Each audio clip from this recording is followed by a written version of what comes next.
Here's the exact framework I'd use to understand loss aversion if I were starting from zero.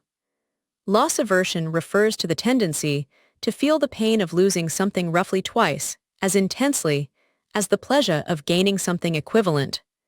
Whether you're new to psychology or you've been reading about this for years, understanding this one piece can quietly reshape how you see yourself and other people. Here's the core idea worth understanding. Loss aversion explains a huge range of seemingly irrational behavior, from stock market decisions to why bad breakups are so hard to walk away from. Once that clicks, a lot of the related ideas in psychology start to make a lot more sense.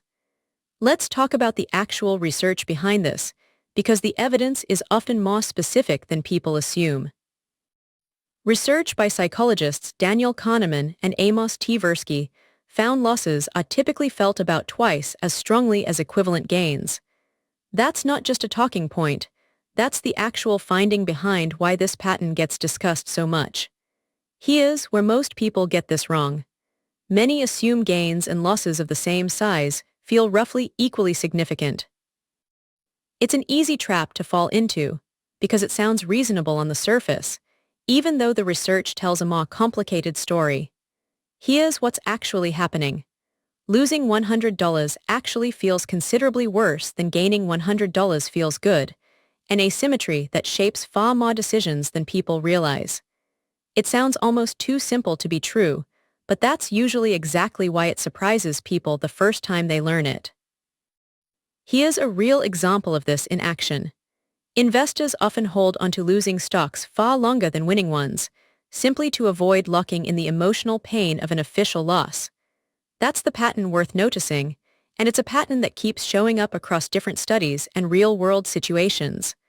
One more thing worth clearing up. Many assume gains and losses of the same size feel roughly equally significant.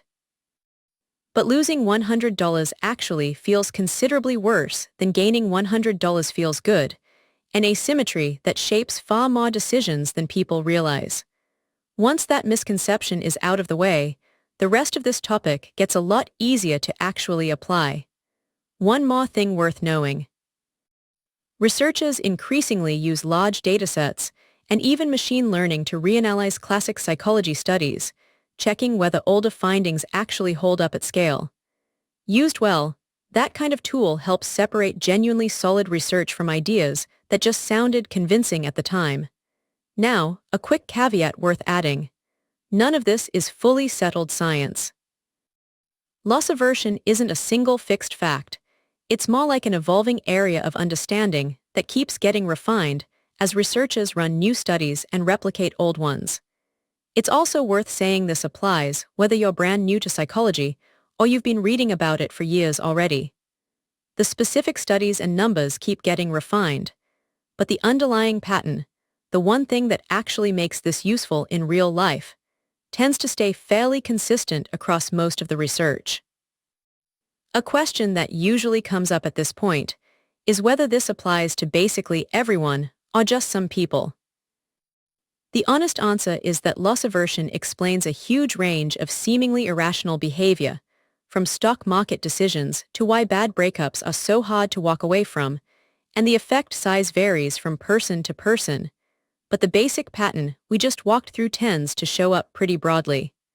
So if you're taking one thing away from this, loss aversion isn't about memorizing a single study, it's about building the right mental model.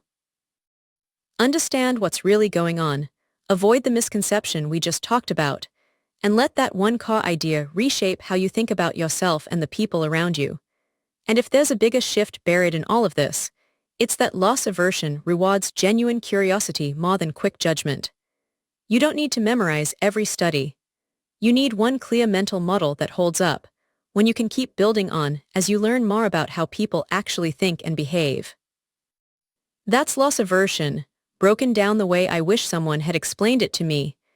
Save this one, because you'll want to come back to it next time this topic comes up.